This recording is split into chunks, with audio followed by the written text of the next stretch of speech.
Welcome to another episode of the Teaching Canada's History podcast.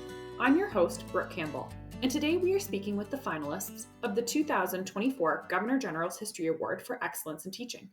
Created in 1996, the award recognizes innovative and impactful approaches to teaching Canadian history. For more information, visit canadashistory.ca/teaching award.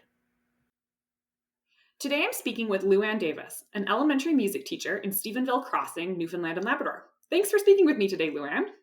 Great to be here. Thanks for having me.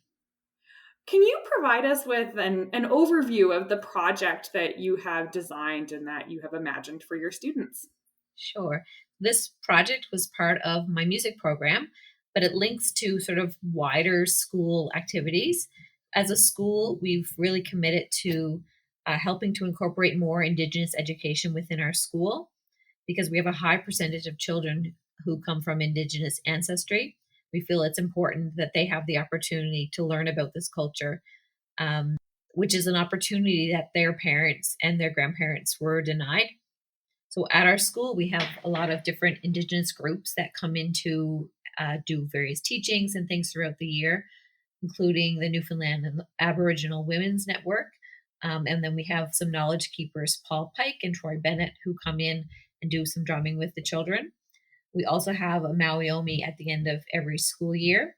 So the project that I did sort of ties into all of this. So as a music teacher, I want to incorporate more Indigenous music into my program. And there's very little music that's actually been translated into the Mi'kmaq language or Indigenous music that has been written in a traditional like music notation. So I did learn that the Beatles song Blackbird was translated into Mi'kmaq in 2019 as part of the United Nations International Year of Indigenous Languages by a group from Cape Breton, and it was recorded by a Mi'kmaq musician named Emma Stevens. So I decided to use this song as well as a song called Seeds by Indigenous Artist Julian Taylor for my primary choir to perform at the Rotary Music Festival. The song Seeds addresses residential schools and talks about the resiliencies of Indigenous peoples. So I taught these songs in my regular K-3 music classes, as well as combined choir classes from about January to March. Our grade 2 teacher, Andrea Marshall, who was actually the teacher who recommended the song Seeds, helped accompany us for that song on her guitar, and she helped with extra practices as well. So myself and the other primary teachers use these songs as a springboard for thinking about and discussing residential schools and our Mi'kmaq culture and language and how important it is for us to restore this culture and language within our school and the community. So the lyric, they tried to bury us, but they didn't know we were seeds, is repeated throughout the song. And it helps to illustrate the resiliency of Indigenous people and give children a concrete way of seeing a seed growing into a strong plant, like our culture that's been taken away, growing stronger as we embrace and learn about it. A couple of the students also created their own choreography to perform while we sang Seeds, and the students helped to create a list of words that illustrated the things that were taken away from children who went to residential schools, but also helped to make them resilient. Some of those words were like family, and culture, and love. And these words were written on wide ribbons and were worn by our dancers and then held by our singers in the choir. Another portion of the program involved making ribbon skirts and ribbon shirts for the children who wanted to wear them when we performed. Susanna Rose Quilt Patch donated some fabric and the school purchased the rest. I worked with the children to select the fabric and designs for their skirts or the ribbons for their shirts, and then sewed the skirts myself and added ribbons to the shirts with the help of the volunteer. Once the shirts and the skirts were made, Dr. Elder Odell Pike led a feast ceremony to honor our new regalia. Students participated in traditional songs and shared the Feast of Berries together with some special guests from Non and our community. Once the performance was finished at the Rotary, the students reflected on their experience in various discussions and age-appropriate writing activities. For example, some kindergarten students designed their own ribbon skirts on paper and wrote about when or why they would wear them.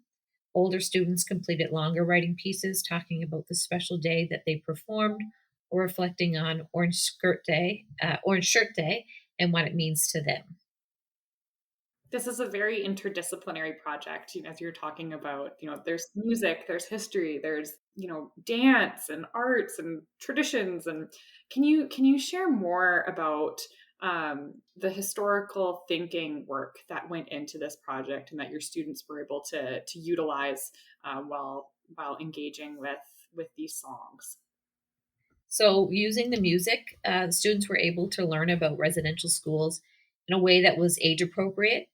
They learned that even though most Indigenous people here on the island of Newfoundland weren't forced to go to residential schools, culture was still lost because our ancestors weren't permitted to participate in their culture.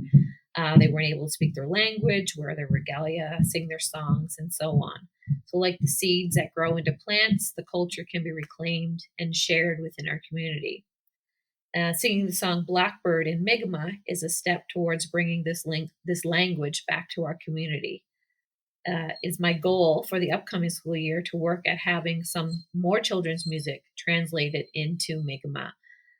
As an accredited music therapist and a music educator, I know that music is powerful and it's a wonderful tool that can be used to help learn language. So I want to work with a fluent speaker to translate or write songs that are meaningful to children and can help them learn words and phrases in the language so that they can be used in our everyday lives. It's important to help restore our language for future generations. Many of the teachers on my staff are of Mi'kmaq ancestry, and we all want to give our children at the school an opportunity to learn about their culture and their language, which wasn't something that we had as children, especially within the traditional school system. Can you tell us more about the types of resources that you use to help support, teaching and learning about history, and how you're using them alongside your other teaching programs? I used video recordings from YouTube to help teach the students the songs, especially Blackbird. And I also had a written translation, which was written out phonemically to help us with the pronunciation. We also use a lot of Phyllis Webstad's books about Orange Shirt Day. So we use them throughout the year. Children have read them every year. But a week before we did the songs in our performance, Miss Webstad was actually speaking in our area. So the whole school got to go and hear her speak. So that was an amazing way to kind of connect what we were doing with real life and hearing like real life experiences. And I guess the other resource that we use a lot is just the members of our community that come in and do those teachings. So Dr. Pike, Paul Pike, Troy Bennett, they're in our school regularly, and the ladies at Non, and they really help provide us with the teachings that link it all together. When you reflect back on this project, can you share about the impact that it's had on your students and on the community itself? Well, the students now have a bigger awareness, I think, of the past injustices that have been done against Indigenous people. It's a wide age group that we worked with. Kindergarten are only 5 years old, up to kids that were around 9. And really, other children in the school kind of were involved indirectly in the program. So they all kind of had their understandings at different levels, but it did provide everybody with the solid foundation for future learnings and understanding. So when we speak about it next year, the kindergartens will have a little bit more and they'll be able to connect. Oh, yeah, I remember wearing my ribbon skirt or whatever. And I think the children were very proud to perform in the language that was spoken by our ancestors. They were really passionate when singing the song Seeds because they felt that they were singing it for all of the children who were taken away from their homes. They wore their ribbon skirts and their shirts so proudly on the stage. And then they wore them again when we had our school Mawiomi. And then since then, I've seen photos of them at different powwows around the area wearing their skirts or their shirts while they danced. So many of them didn't already have their own regalia, and it's not always easy to buy children's size regalia. So it was really special to them to have their own skirt or their own shirt.